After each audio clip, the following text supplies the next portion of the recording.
¿Se puede ver la pantalla, doctora? Sí, se ve perfectamente.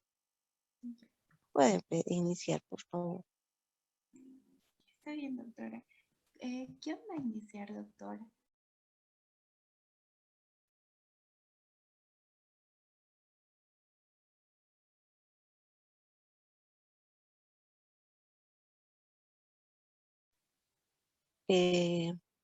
Samanés, Yankee y Cruz, en ese orden, por favor.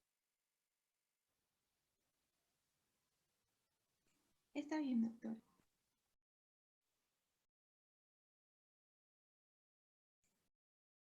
Doctora, muy buenos días, compañeras. Bueno, en esta oportunidad vamos a hablarles acerca del síndrome de Cushing.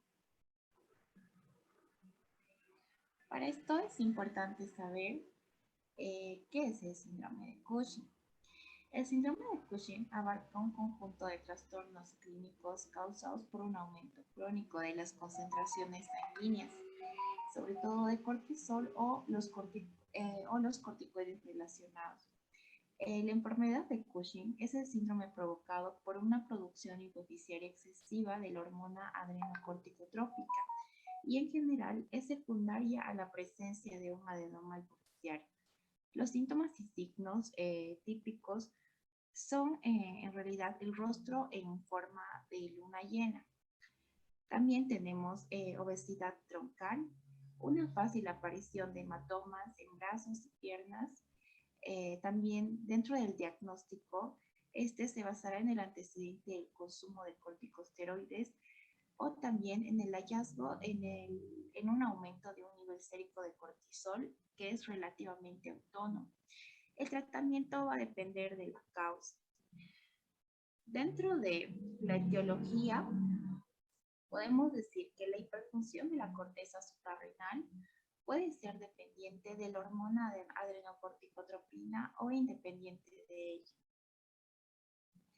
Podemos decir también que dentro de la etiología nosotros podemos indicar que puede existir la hiperfunción dependiente de la adenocorticotropina, que puede ser secundaria a una hipersecreción hipoviciaria de adenocorticotropina, que es la denominada de adenocorticotropina por un tumor no hipoficiario, ya sea como un carcinoma microcítrico de pulmón o también por un tumor carcinoide, el cual va a determinar la aparición de un síndrome de adenocorticotropina ectópica. También se puede dar por la administración de adenocorticotropina, pero de forma exógena. Ariadna, ¿Sí? perdón por molestarte, no se escucha casi nada, está muy bajito. Ya, perdón, me voy a poner audífonos. Gracias.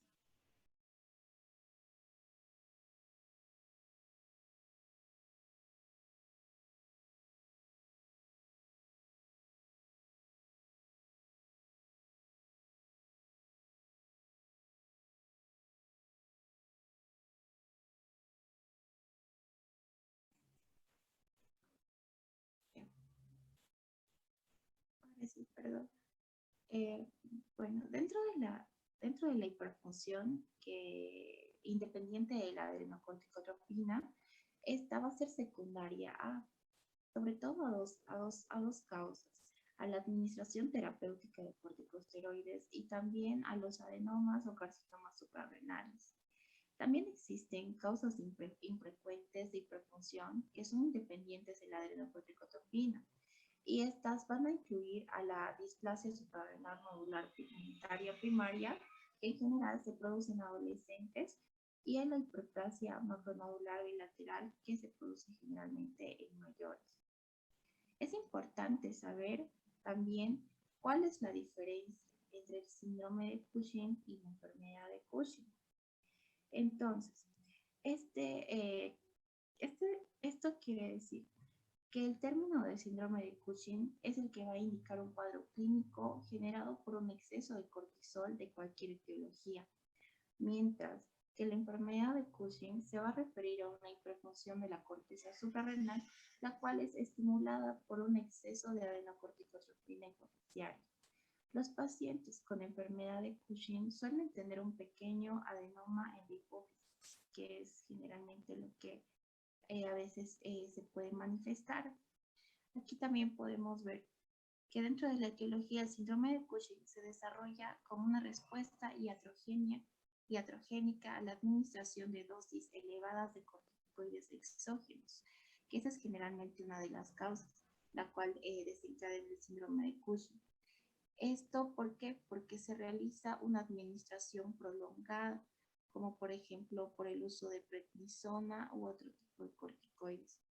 En cambio, la enfermedad de Cushing, como dijimos, es de etiología endógena, la cual se va a relacionar con tumores hipoficiarios, secreción de adenocorticotropina en un 90% en algunas ocasiones, tumores también suprarrenales, y las cuales estas van a producir una secreción de adenocorticotropina ectópica. Dentro de las manifestaciones clínicas es importante ver e identificar estos signos y síntomas que se pueden presentar en nuestro paciente. Y generalmente nosotros podemos identificar lo que son una de ellas, que es la cara de luna llena, que aquí podemos ver que es una cara redonda, de apariencia pletórica, y de luna llena porque se puede ver que es bastante redonda, que asemeja a la luna. También tenemos la obesidad troncal, que es esta, o también llamada jiba, que se presenta a nivel de la espalda, lo cual son panículos adiposos a nivel supraclavicular, nucal y también prominentes, también llamados jiba en búfalo, como se puede ver aquí.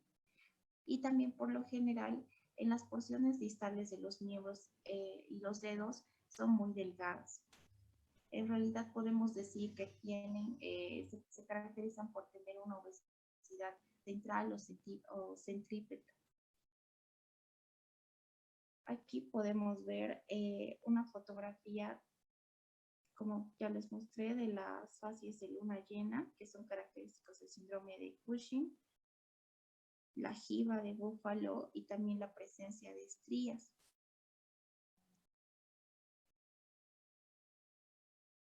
Estas estrías se caracterizan por tener una coloración púrpura grisácea y son visibles generalmente en el abdomen en aquellos pacientes que tienen síndrome de Cushing. Estos pacientes también suelen experimentar debilidad muscular, contusiones musculares. Se caracteriza también porque su piel suele ser delgada y atrófica. También presentan una cicatrización inadecuada de sus heridas, tienen más facilidad a la formación de hematomas. También con frecuencia estos pacientes van a desarrollar lo que es hipertensión arterial, litiasis renal, tienen alteraciones en el metabolismo del calcio, fosfocálcico, por ende pueden desencadenar una osteoporosis, también pueden desencadenar una intolerancia a la glucosa, disminución a la resistencia y a la infección, y también trastornos mentales. En los niños se dice que generalmente una característica es la detención del crecimiento lineal, y en las mujeres también suelen presentar irregularidades menstruales. También la presencia de tumores suprarrenales y el aumento de producción de andrógenos, es la cual puede inducir el desarrollo de hirsutismo, es decir, la presencia de barba en las mujeres, también una alopecia que generalmente suele ser temporal, y otro tipo de signos de virilización. Ahora vamos a dar paso a mi compañera para explicar sobre el diagnóstico. Continuando, en cuanto al diagnóstico laboratorial, vamos a utilizar lo que va a ser la medición del cortisol libre urinario. Este se va a utilizar en la sospecha del síndrome de Cushing y se va a obtener una concentración urinaria libre mayor a la normal. Esta puede ser 4 veces mayor a la normal. Esta se va a confirmar en el diagnóstico. Bueno, sí se va a confirmar con certeza. Esta se va a tomar 2 a 3 muestras normales que generalmente van a excluir el diagnóstico. En cuanto a las concentraciones, son algo elevadas y, bueno, en cuanto a las concentraciones son algo elevadas y van a requerir otras pruebas, al igual que los niveles normales cuando la sospecha clínica es alta. Pero también se debería solicitar la determinación basal del cortisol sérico en la mañana. Bueno, siguiente, por favor. En cuanto al, siguiendo con lo que va a ser las pruebas laboratoriales, vamos a tener la prueba de supresión con dexametasona. Este es un abordaje alternativo, pero se va a emplear en cuanto va a ser a la administración de dexametasona. Esta va a consistir en administrar de 1.5 o 2 miligramos de dexametasona por vía oral. Esta se va a utilizar mayormente en lo que va a ser entre las 11 y 12 de la noche. Y la medición de la cortisolemia se va a hacer entre las 8 y 9 de la mañana siguiente. En la mayoría de los pacientes, este fármaco se suprime la concentración sérica del cortisol en la mañana, pero esta puede llegar puede llegar a ser mayor de 1.8 miligramos microgramos por decilitro o mayor a 50 milimoles por litro, mientras que en el síndrome de Cushing siempre casi está presente una concentración más alta, pero también se puede administrar una prueba más específica que es más sensible, que consiste en administrar 0.5 miligramos de dexametasona por vía oral cada 6 horas durante 2 días. Estas son dosis más bajas, pero dan una sensibilidad más consistente.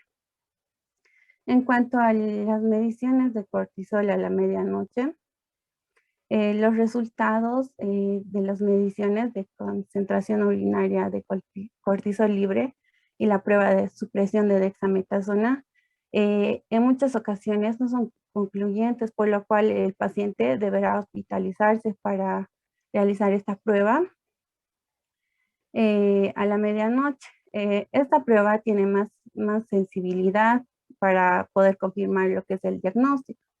En forma alternativa, puede obtenerse muestras salivales para medir el cortisol, que este se va a almacenar en un refrigerador del paciente y en condiciones normales la cortisolemia puede oscilar entre 5 a 25 miligramos por decilitro y en un horario temprano, más o menos entre las 6 y 8 de la mañana, puede disminuir hasta menor a 1.8. Y en la medianoche también va a disminuir, lo que puede ser menor a 50 milimoles por litro. En los pacientes con síndrome de Cushing, la concentración sérica normal de cortisol es en la mañana, pero va a haber una falsa de descenso en lo que va a ser en el diurno, en la producción de cortisol, de manera que la cortisolemia a la medianoche se encuentra por encima del valor normal y la producción total del cortisol en 24 horas puede estar aumentada. La cortisolemia puede elevarse en forma falsa en pacientes con incremento congénito de la concentración de la globulina de unión a corticoides o en pacientes que reciben estrógeno. Las variaciones diurnas son normales en estos pacientes con síndrome de Cushing. En cuanto a la medición de la adrenocorticotropina plasmática, estas Estas concentraciones deben medirse para determinar la causa del síndrome de Cushing. Los niveles indetectables, tanto basales como en respuesta a la hormona liberadora de la corticotropina, sugieren una causa suprarrenal primaria.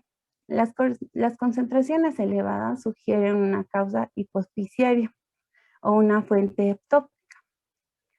Si la concentración de adrenocorticotropina es detectable, estas pruebas ayudan a diferenciar lo que va a ser una enfermedad de Cushing o de un síndrome de Cushing a través de lo que va a ser la adrenocorticotropina ectópica, que es la más frecuente.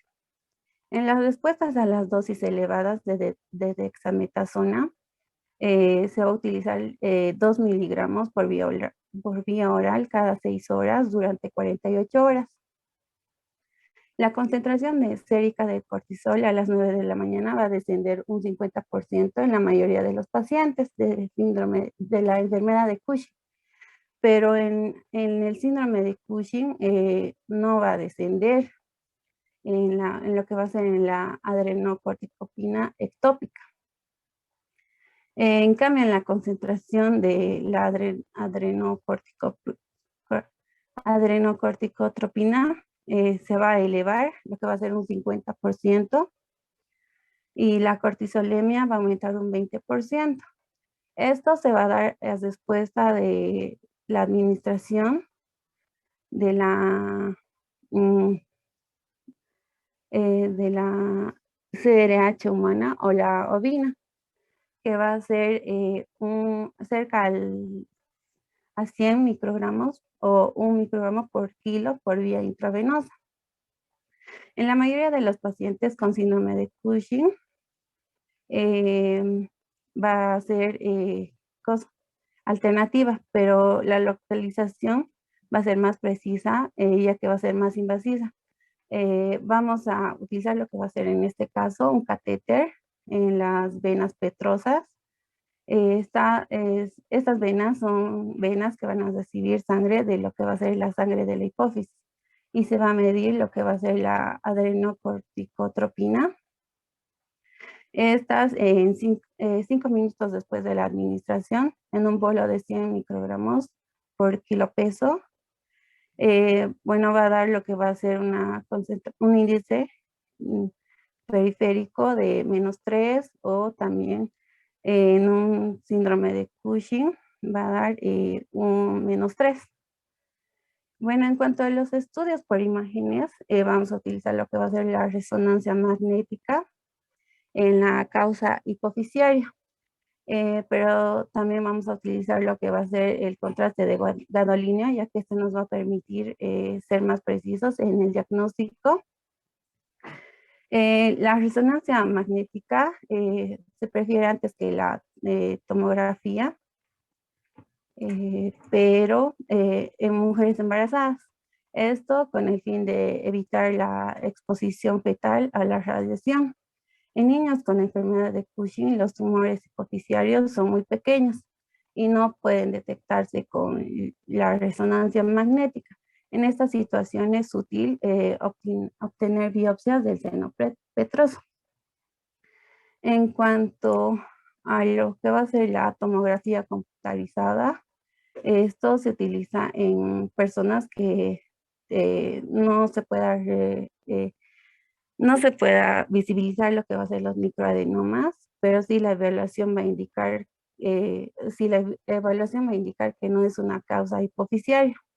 Los estudios de diagnóstico por imagen de la tomografía computarizada de alta resolución de tórax nos va a permitir visibilizar lo que va a ser el páncreas, las glándulas suprarrenales, la gamografía o el PET, que en este caso se va a utilizar con creatina radiomarcada, o de ser posible también se puede utilizar lo que va a ser el gadolínio 68 dotate, y en ocasiones el PET con fluorodexoglucosa.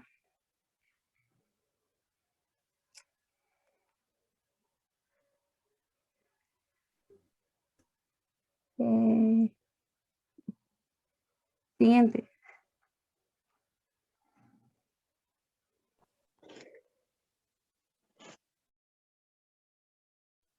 Doctora, compañeros, buen día. Yo voy a hablar acerca del tratamiento. Para el tratamiento vamos a tener 4 puntos importantes. La principal o la primera es la ingesta elevada de proteínas y la administración de potasio o fármacos ausadores de potasio, como ser la espironolactona. Tenemos que tener en cuenta que los tumores se tratan generalmente con cirugía y con radioterapia. Uno de los, ya teniendo en cuenta el primer punto, también se da consejos dietéticos, como ser restringir alimentos ricos en sodio e hidratos de carbono, y se debe aumentar alimentos ricos en potasio, además de consumir alimentos ricos en calcio y vitamina D. También tenemos que tener en cuenta los fármacos inhibidores suprarrenales, como ser metirapona o el ketoconazol, y rara vez se utiliza el mitotano. También se va a tener cirugía o radioterapia para eliminar los tumores hipofisiarios, suprarrenales o bien productores de las ACTH ectópicas. También vamos a utilizar análogos de la somatostatina o agonistas de la dopamina, o bien el antagonista del receptor de glucocorticoides, en este caso la mifepristona. En caso de que, siguiente por favor, en caso de que haya manifestaciones clínicas graves, puede parecer razonable el bloqueo de la secreción de los corticoides con distintos fármacos. Entre estos están los inhibidores ya de las enzimas suprarrenales. Vamos a tener el bloqueo de la secreción de corticoides. Entre estas tenemos las más importantes, la metirapona, que se utiliza de 250 miligramos a 1 gramo por vía oral 3 veces al día, o el ketoconazol, 400 miligramos por vía oral 1 vez al día, con aumento hasta una dosis máxima de 400 miligramos a darse 3 veces al día. El ketoconazol no se utiliza mucho porque es hepatotóxico y a la vez es lento. También tenemos el etomidato parenteral. Este es un anestésico intravenoso que también bloquea la producción de cortisol. Puede salvar la vida de los pacientes con síntomas fulminantes. Se administra en infusión intravenosa. La dosis inicial de esta suele ser de 1 a 2 miligramos por hora y se aumenta según sea necesario, con evaluaciones frecuentes en los niveles de cortisol. Entre otros fármacos tenemos los tumores hipofisiarios, que producen una gran cantidad de ACTH, se extirpan quirúrgicamente o se destruyen por radioterapia. Si no se identifica un tumor en los estudios de diagnóstico por imagen, pero en este caso si se sospechase de origen o tuviese un origen hipofisario de la enfermedad, en adultos mayores puede intentarse utilizar una hipofisectomía total. En pacientes ya más jóvenes puede recibir radiación en la hipófisis por supervoltaje, que proporciona 45 grays. En los niños la irradiación puede reducir la secreción de la hormona de crecimiento y en ocasiones puede causar pubertad precoz. En centros especiales la irradiación con partículas pesadas se utiliza, que proporciona alrededor de 100 grays, suele ser exitosa, y también se utiliza radioterapia de haz focalizado en una sola dosis. Alternativamente, se puede utilizar la terapia con haz de protones si está disponible. A veces el tumor tarda varios años en responder a la radioterapia, pero la respuesta es más rápida en los niños. Siguiente, por favor.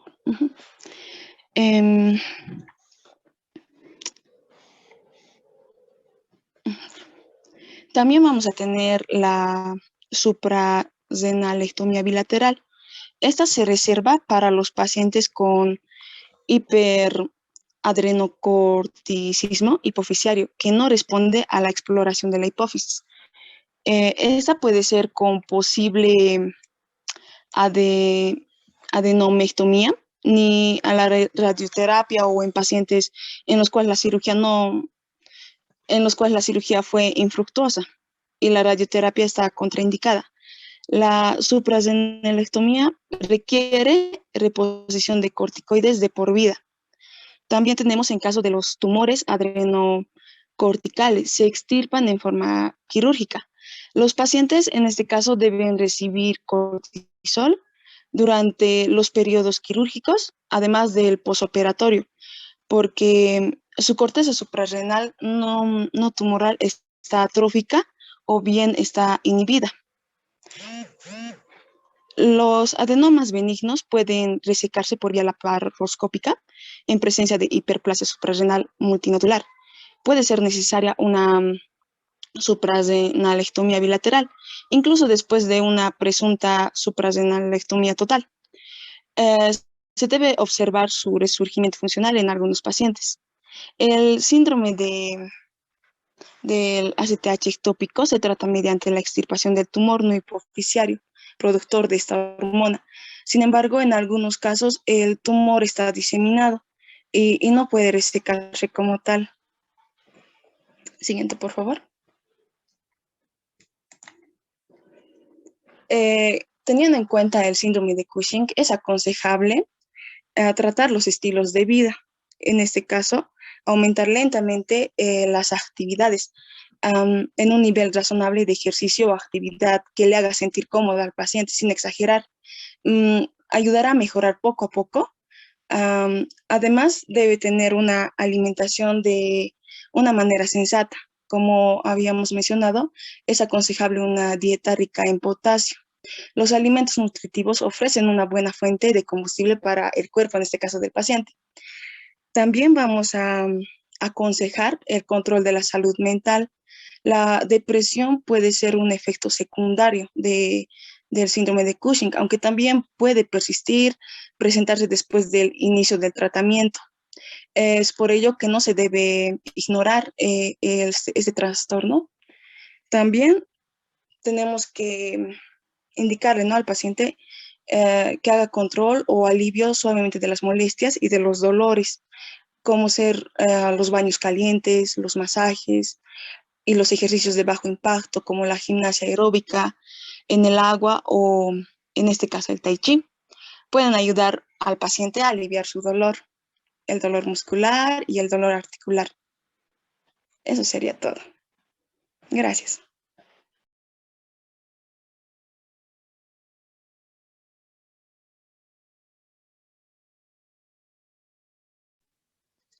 ¿Alguna pregunta para sus compañeros?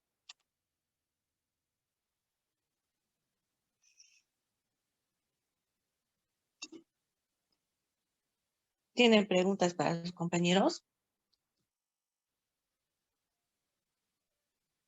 ¿No? Ya, está bien. Entonces nos veríamos el día lunes con el siguiente tema. Todo lo que es diabetes y obesidad, parte les voy a dar yo, o sea, mi persona, y parte van a dar ustedes, ¿ya? Y nuevamente recordarles cualquier duda que tengan de los temas que están avanzando. Minutos antes de que los compañeros empiecen a exponer, pregunten. Entonces, hasta el próximo lunes. Ya hasta el próximo lunes. Que tengan un buen día, un buen fin de semana. Hasta luego. No, doctor,